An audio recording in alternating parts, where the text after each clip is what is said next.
Everybody through? Right, I've got no sat-nav now, so it's just on the A14 all the way up, yeah? My heck. Yeah. He's right. Oh yeah.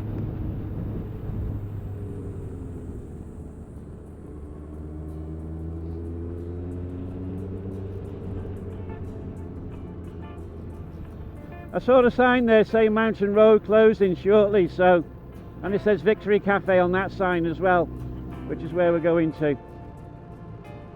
So we're on the right road. Handy to know.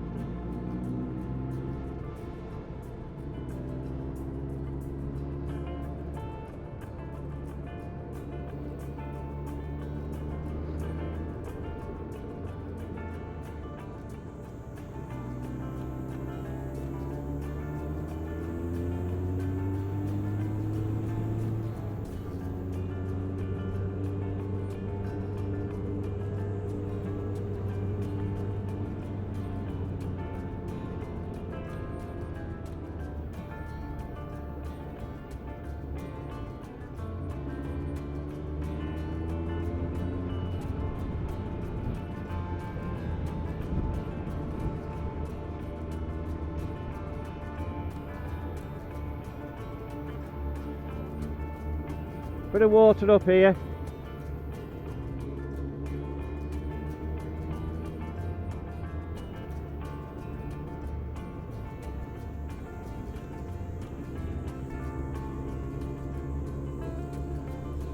Okay, so we're on the A14 now, from Sulby.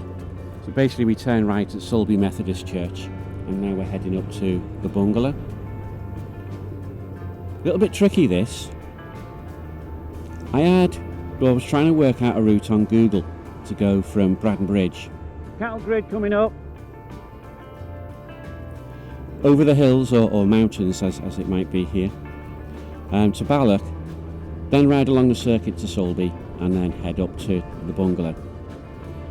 But when I was speaking to somebody in the camp reception, they said that there'd been some complaints about people going off-road over the mountain. And I remembered, well, I was trying to do this with Google Maps, it wouldn't let me go over the mountain, but my TomTom would. So having heard that, I thought, you know what, this TomTom is going to put me down on a twisty route, which basically means it's going to be taking me over bits of stones and what have you. And I thought, right, I'm going to listen to that advice. So I marked the end point on the A14. That's where the sat-nav was going to take us to. And then the rest of it, I was just going to ride without a sat-nav and just stay on the A14, which is what I'm doing now.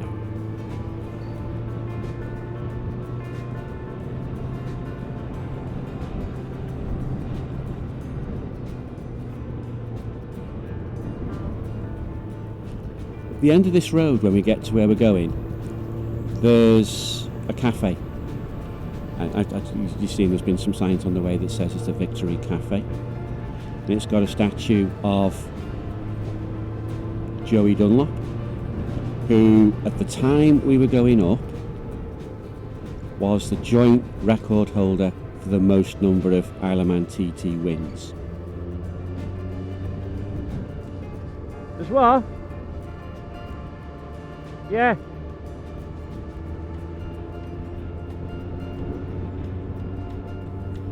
At the time the statue was put up for him as a memorial, he was the leading rider on the TT with the most TT wins at 26.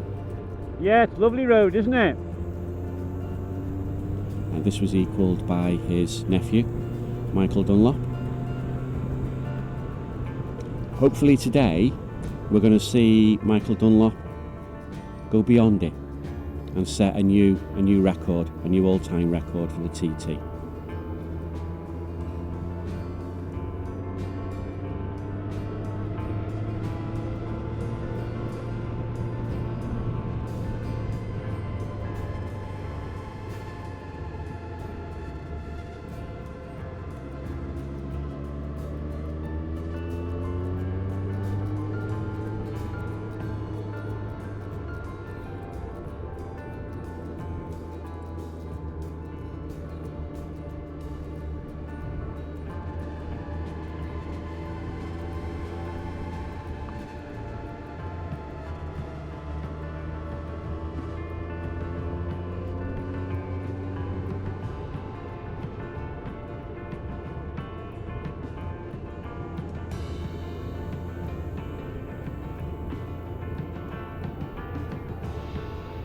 I'm showing what's being recorded by the Ghost S on my helmet. You'll notice I've got the GoPro Max above the mirror on the right hand side, and you can see the Hero 10 on the windscreen just a little bit above it where I can see it. And you'll notice both of them are running off a USB cable. The Hero 10 shouldn't be a problem. It comes with a particular sort of a pass-through adapter anyway, so that's fairly easy to do. The GoPro Max isn't really made to be like that. Ooh, a hairpin.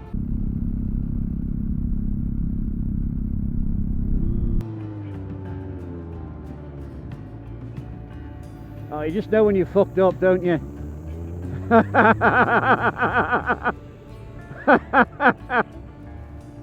So in principle you can't buy a waterproof pass-through hatch for it. I did manage to get a pass-through hatch for it though.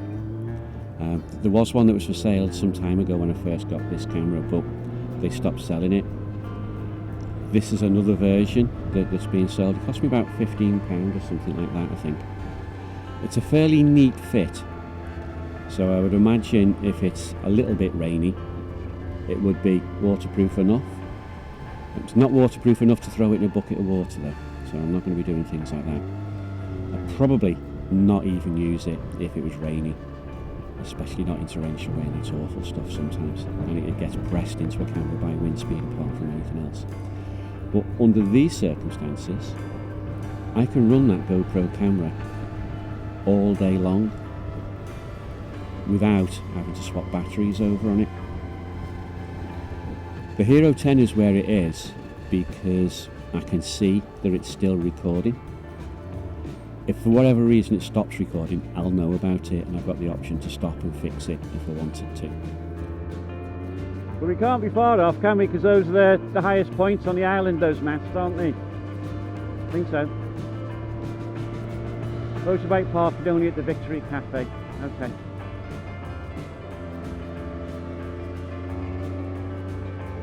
That's where we're going. Sheep!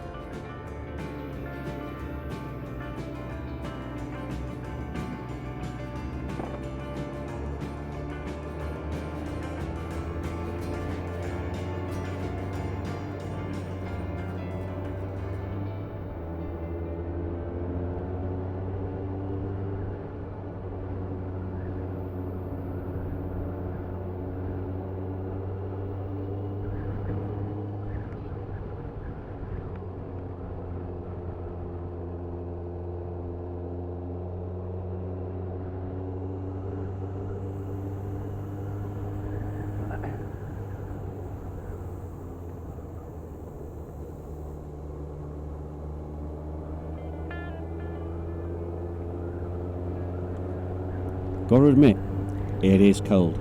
It is freezing cold up here. It's blowing a howling gale, and the normal temperatures have dropped quite a bit anyway, but with that wind it's really biting. Unfortunately there's a cafe up here, so we will get a hot drink, but when it comes down to trying to find somewhere to watch from, we're going to have to try and get ourselves into a bit of a gully somewhere out of the wind. I'm definitely not going to be taking my biking gear off because this is the only stuff that's going to keep me warm, I think.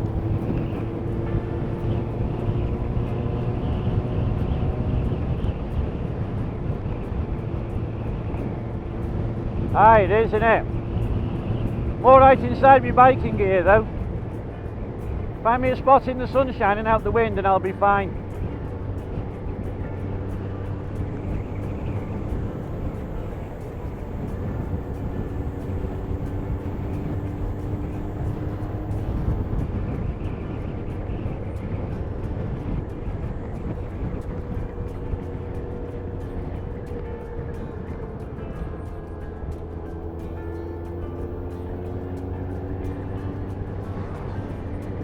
Always one.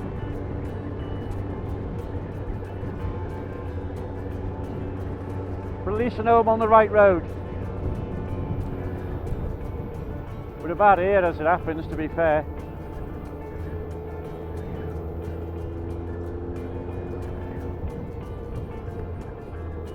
I think that's the circuit over there. The Victory Cafe will be on our left as we come up here.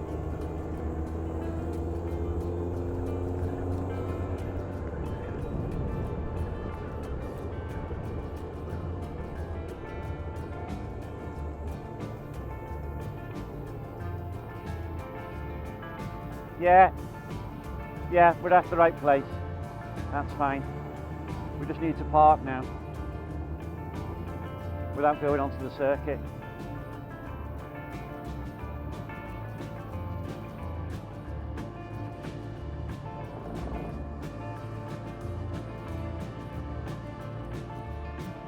Yeah, car park on the left.